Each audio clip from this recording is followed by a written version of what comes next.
Hi everybody, I'm Brian McMaster. This is Proactive Spine. Let's do our spinal flossing. Reach up as high as you can. Side bend one time either way. Rotate one time either way. Extend and squat.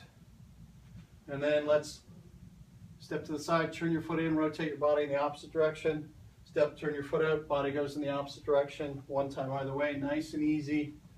Get the thigh, pelvis, and lower back, core working together. So today I want to talk about statics. We're going to talk about static posture with sitting. Okay. A lot of times, these are some compensations I see with sitting. Hips away from the back of the seat, thighs dropped out, ankles crossed, legs crossed like this. Those all are compensations for being asymmetrically stiff, and it puts even more torque on the spine. None of it's good for you. Okay, so the kind of stuff looks like this. Back, the pelvis away from the back of the seat, not so good. Okay, legs are out. A tilting back of the pelvis, rounding the lower back curve in the opposite direction. Shoulders come forward, head comes forward. You can tell that you're not in your neutral low stress position. It can be comfortable, but then when you get up, you can be stiff and sore after a long fatiguing day. So it's putting an overstretch on you, similar to, if you were to stand on your ankle for a long period of time. It feels okay for 5 or 10 seconds.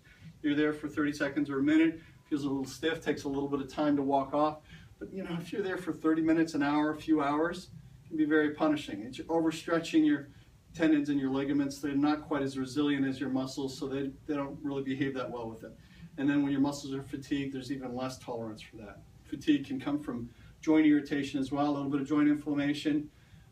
Put that together, you can really flare things up. So let's talk about, I'm just going to grab a little bit of lower back support.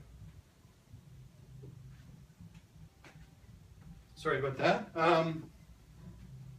Sitting, feet shoulder width apart, hips right back in the seat, top of your pelvis, that's the landmark for the center of your lower back curve. Get something back there. Could be a little rolled up towel, t-shirt, small animal, something back there right at the top of the pelvis, okay? The big cushions, as long as the thickest part is right at the top of the pelvis, that's okay. But sometimes they're too big and they push you forward. It only needs to be a little bit at the right spot. Feet are shoulder width apart, knees are slightly inside the ankles, so you're starting to use your inner thigh muscles. Draw your navel to the spine. We'll talk about another way to do that, but this is just kind of a basic, get an increased awareness. We'll talk about abdominal filling later. Inner thighs together, navel to the spine. Pull your shoulder blades back and down. That brings your ribs up a little bit. Tighten your stomach and pull your ribs down. Tuck your chin back. All of the positioning below makes it much easier to tuck your chin back. Okay, string on top of your head, pulling you lengthwise upwards. I'll show you this again, looking straight on. It's a 5-second position, and then you slowly go back to your work and don't think about it. But as soon as you feel yourself in a compensated position, bring yourself back to this position for 5 seconds. The more frequently you're there, the more comfortable it becomes, and the more you can not take a step back with your sitting posture and continue to progress forward. You can do a lot of unwinding of this position with a good walking cycle, but brief and frequently try and reinforce a nice neutral position. Again, so looking at that straight ahead, feet are shoulder width apart. Make sure your feet are straight, especially your dominant side is going to want to turn out just a little bit. It might even feel like it's straight when you're not looking at it. So look at it, make sure it's straight. It affects leg, hip, pelvis alignment, so make sure both feet are straight, shoulder width apart. Knees inside the ankles using the inner thigh. Draw your navel to your spine. Put something behind your lower back at the top of the pelvis.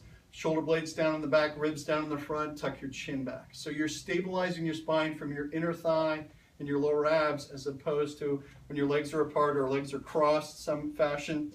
That's going to be all outer thigh, butt, and back. What we use all day long, those muscles are actually working in that position. They're not relaxing, so they're fatiguing more, and it's putting your pelvis and lower back in the wrong position. Your upper back, your shoulders, head, neck, all in the wrong position, and you're creating more fatigue. Actually, the sitting posture, most of you probably know that it's a more stressful position than the standing or the lying postures. So you want to make sure you're as close to neutral as you can and you're not beating yourself up. It's not a relaxed position.